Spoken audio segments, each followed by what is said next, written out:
طیبات ہوں، آپ اگر ان کا ثواب ایصال کریں تو اس کے لیے کوئی لازمی اور ضروری نہیں ہے کہ آپ پورے کا پورا قرآن پڑھ کر ہی ایصال ثواب کر سکتے ہیں. آپ ایک سورت حتیٰ کہ چند آیتیں پڑھ کے بھی اس کا ثواب کسی بھی مرحوم کی روح کو ایصال کر سکتے ہیں. صحیح.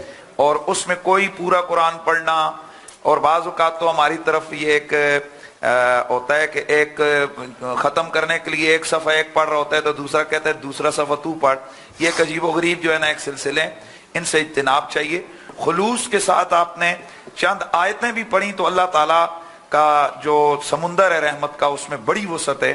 وہ چند آیتوں کو بھی اگر اس کے ذریعے بخشش پہ آئے تو وہ کروڑوں گناہوں کو معاف فرما سکتے. جی جناب قاضی خدمت. ڈاکٹر صاحب، صحابہ کرام رضوان اللہ علیہم اجمعین کی زندگی میں کوئی بھی ایک مثال نہیں ملتی ہے کہ انہوں نے قرآن شریف پڑھ کر کبھی کسی کو بخشا ہو.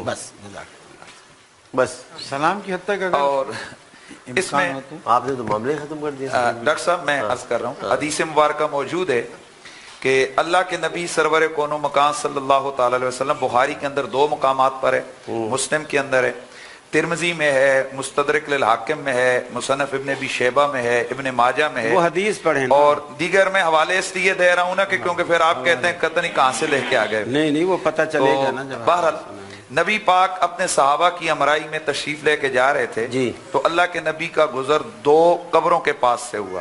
تو اللہ کے حبیب نے ارشاد فرمایا کہ انہما لیعذبان، ان دونوں کو قبر میں عذاب ہو رہا ہے. پھر اللہ کے نبی نے کھجور کی ٹہنی، 2 روایتیں، ایک میں یہ کہ اس کو درمیان سے چیرا اور ایک میں یہ توڑا. ایک قبر پہ ایک رکھی، دوسری قبر پہ دوسری رکھی. صحابہ کرام نے عرض کی لما صنعت ھذا یا رسول اللہ، حضور آپ نے یہ کیوں کیا ہے، اس کا مقصد کیا ہے؟ تو اللہ کے نبی نے فرمایا کہ یہ جو ٹہنی ہیں جب تک یہ ہری رہیں گی، یہ اللہ کی تسبیح پڑھتی رہیں گی تو اس کا ثواب اس قبر والے کو ملے گا. اللہ پاک ان کی اس کلام کی وجہ سے ان کے عذاب کو ختم کر دے گا. تو جب یہ حدیث ہمارے پاس موجود ہے تو یہاں سے ہم نے مسئلے کا استنباط کیا ہے کہ جب ٹہنیاں اللہ کی تسبیح پڑھیں اور ٹہنیاں اللہ کی تسبیح اس نیت سے بھی نہیں پڑھ رہی ہیں کہ ہم اس میت کو، اس مردے کو ہم پہنچا رہے ہیں ثواب، وہ صرف اپنے ٹہنیاں پڑھ رہی ہیں تو اس کی برکت سے اس قبر والے کے عذاب کو اللہ ختم کرتا ہے، اس کو ثواب پہنچ رہا ہے.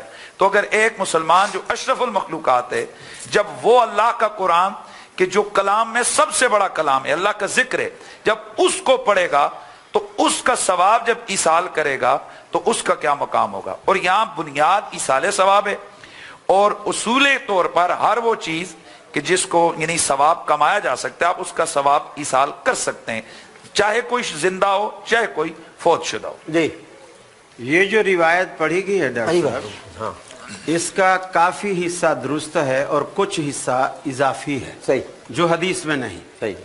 یہاں تک تو درست ہے کہ آپ نے فرمایا ان 2 قبر والوں کو عذاب ہو رہا ہے. صحیح. اور یہ بھی فرمایا، یعنی اللہ کے رسول کو یہ بھی بتلایا گیا اور آپ نے یہ بھی فرمایا کہ کن 2 وجوہ کی بنیاد پر ان کو عذاب ہو رہا ہے. وہ بھی فرمایا کہ ایک غیبت بہت کرتا تھا، ایک پیشاب کے چھینٹوں سے نہیں بچتا تھا. پھر حدیث میں یہ صراحت ہے کہ اللہ کے رسول صلی اللہ علیہ وسلم نے خود وہاں کھڑے ہو کر ان کے لیے دعا کی، اور دعا کر کے آپ نے وہ چھڑی چیر کر ان دونوں قبروں پہ آدھی ادھر ڈالی. پھر فرمایا مجھے اللہ کی ذات سے امید ہے کہ جب تک یہ چھڑیاں ہری رہیں گی تب تک اللہ رب العالمین ان کے عذاب میں تخفیف کرے گا. یہ الفاظ کہ چھڑیاں تسبیح پڑھیں گی اور اس وجہ سے عذاب میں تخفیف ہوگی، نہیں. اللہ کے رسول نے جو ان کے لیے دعائیں فرمائیں ان دونوں قبر والوں کے لیے، وہ آپ کی دعاؤں کا اثر تھا کہ اللہ تبارک و تعالیٰ ان دونوں قبر والوں کے عذاب میں تخفیف کرے گا. تو اگر دعاؤں کا اثر تھا تو پھر انہوں نے یہ کیوں فرمایا کہ جب تک یہ سب رہیں گی؟ اس لیے کہ آپ نے ایک نشانی بتا دی کہ یعنی میری دعا اس وقت تک ان کو فائدہ دیتی رہے گی جب تک یہ ہری رہیں گی. یہ کیا بات ہوئی؟ جی آپ نے نشانی بتا دی، اس میں کیا حرج ہے؟ اللہ کے رسول نے خود، یہ بھی حدیث میں نہیں ہے؟ حدیث میں ہے کہ یہ میری دعا، اسی حدیث میں جو انہوں نے پڑھی ہے، یہ حدیث میں کہ میری دعا اس وقت تک فائدہ دے گی جب تک سب رہیں گی. نہیں، یہ حدیث میں ہے کہ آپ نے دعا مانگی اور آپ نے فرمایا جب تک، آپ نے بھی اضافہ کیا، سنیں اضافہ آپ نے بھی کیا، سنیں جب تک یہ 2 چھڑیاں ہری رہیں گی اللہ تعالیٰ ان کے عذاب میں تخفیف کرے گا. یہ کہا فرمایا نا؟ جی یہی فرمایا. اب اس کا مطلب اور آپ کیا نکال سکتے؟ یہودوں نے نکالا.